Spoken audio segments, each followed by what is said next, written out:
Today, we look at the life of Santiago Meza Lopez, the cartel member who dissolved over 300 bodies in acid. This man was drunk, dead drunk, when the Mexican army rained holy hell on his hideout. And as they whisked him away, a soldier would later recall that he turned and threatened him, saying, "You have no idea who you're messing with." But they did. He was Santiago Meza Lopez, one of the most mysterious and important figures in the narcotics underworld. He was so important that just a few days after his capture, an armed faction of cartel hitmen tried and failed to break him out of his cell. Friday, January 22nd, 2009. A team of Baja state agents, with the assistance of Mexico's federal police and the Mexican army, raided a compound in the foothills of Tijuana, Mexico. What they uncovered within was one of the most notorious criminal operations ever discovered in modern-day history.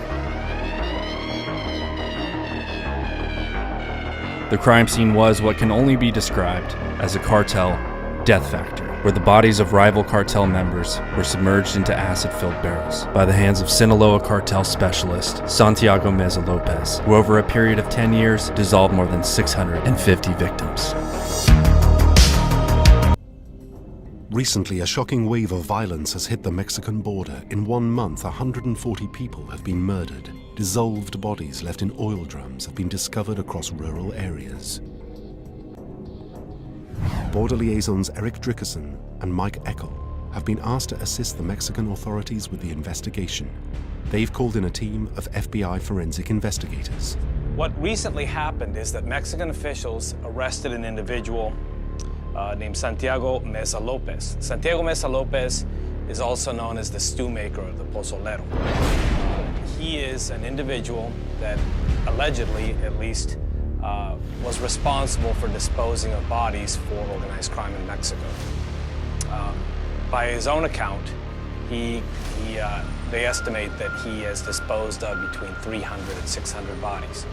The way that he would dispose of these bodies is he would, for lack of a better word, he would liquefy the remains of the bodies in vats of chemical substance. The Mexicans have came to us requesting our expertise. Obviously, our initial objective, we don't know what we're looking at. We've never seen anything of this magnitude in the States or anywhere else, so we don't know what to expect. The Mexican authorities lead the agents to where the bodies were found. This is it. There's no outer perimeter. They're met on site by both Mexican federal agents and local forensic scientists. It has small packages of the lye material in one of the barrels. Okay, and the other one was actually the remains. There's a barrel of remains here as well. But underground. So they put it underground, yeah. You guys will go in and do your thing, we'll wait. Yeah, you guys determine the hot zone area. It might be the gate, it might be the entrance, but we would like to maintain visual contact with you guys in the event that something goes. Looks to be some construction, cinder block, and inside of that perimeter, inside of that area, there's a concrete slab with a hole in it. And underneath that hole of the concrete slab is what they believe to be the human remains of 300 people.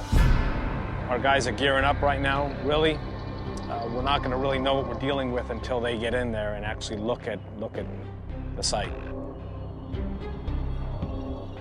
Their investigation will have to wait.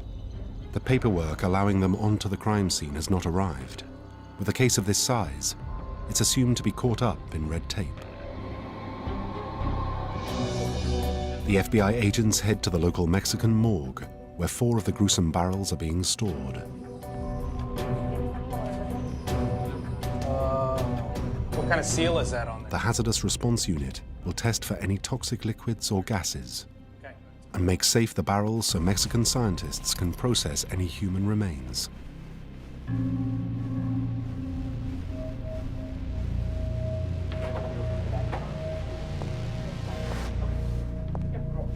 The area is cordoned off and the forensic team starts its hazardous task. Each barrel is handled with immense caution.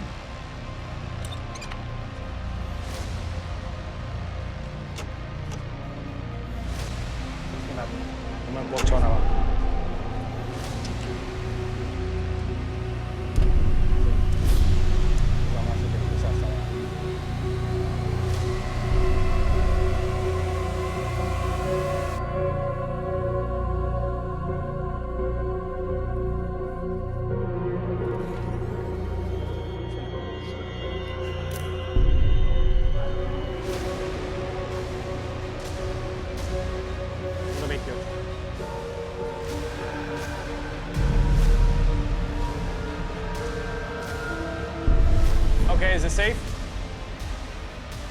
Okay. Okay, es como firme arriba y abajo ya se puede romper eso y es esa cosa que parece como arena.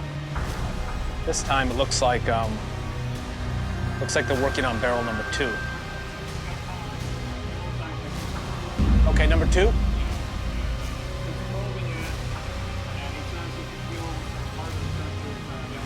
Okay, great, thank you. Doctora número 2 tiene como una sustancia de avena de trigo y que al meter el aparato adentro, que sí pueden determinar que hay hueso o hay algo adentro sólido. O sea, hay partículas sólidas adentro.